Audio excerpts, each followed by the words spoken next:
হঠাৎই কেঁপে উঠল দোহা শহর। আকাশ জুড়ে বিস্ফোরণের শব্দ, চারিদিকে আতঙ্ক। কিন্তু এই আতঙ্কের নৈপথ্যে কার হাত? কাতার বলছে তারা কিছুই জানতো না, অথচ যুক্তরাষ্ট্র দাবি করেছে তাদের সতর্ক করা হয়েছিল। তাহলে কে সত্য বলছে আর কে বা চালাচ্ছে অদৃশ্য রিমোট কন্ট্রোল?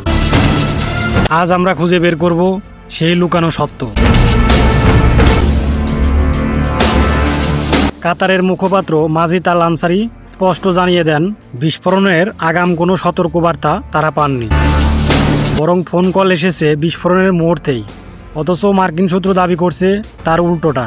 এই বিপরীত বক্তব্য ছড়িয়ে দিয়েছে দোহা ওয়াশিংটন সম্পর্কের গভীর বিভ্রান্তি।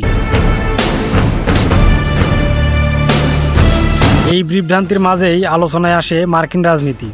রিপাবলিকান সেনেটর লিন্ডসে গ্রাহাম জানিয়েছেন তিনি সরাসরি ইসরায়েলি নেতৃত্বের সঙ্গে যোগাযোগ রেখেছেন। এমনকি নেতানিয়াহু প্রকাশ্যে কৃতজ্ঞতা জানিয়েছেন ট্রাম্পকে। প্রশ্ন উঠেছে, আজকের হামলার ছায়ায় কি ট্রাম্প ইসরায়েল জোট আবারও প্রভাব বিস্তার করছে?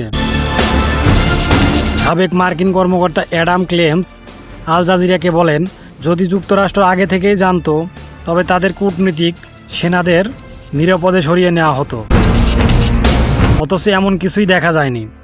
একদিকে জাতিসংঘে কাতারের স্থায়ী প্রতিনিধি অভিযোগ তুলেছেন এই বিস্ফোরণ তাদের জাতীয় নিরাপত্তার উপর সরাসরি আঘাত।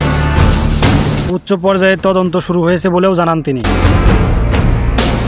কিন্তু রহস্য এখানেই শেষ নয়। বিশ্লেষকরা বলছেন কাতার নিজেই হয়তো সব জানত। তাদের দেওয়া তথ্যের ভিত্তিতেই ইসরায়েল হামলা চালাতে পারে। এমনকি হামাস নেতাদের কাতার থেকে বিতরণের প্রস্তুতিও শুরু হতে পারে।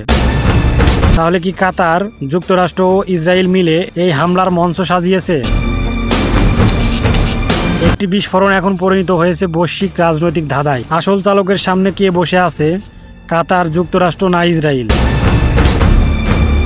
উত্তর খুঁজে পেতে চোখ রাখতে হবে আগামীর ঘটনা প্রবাহে।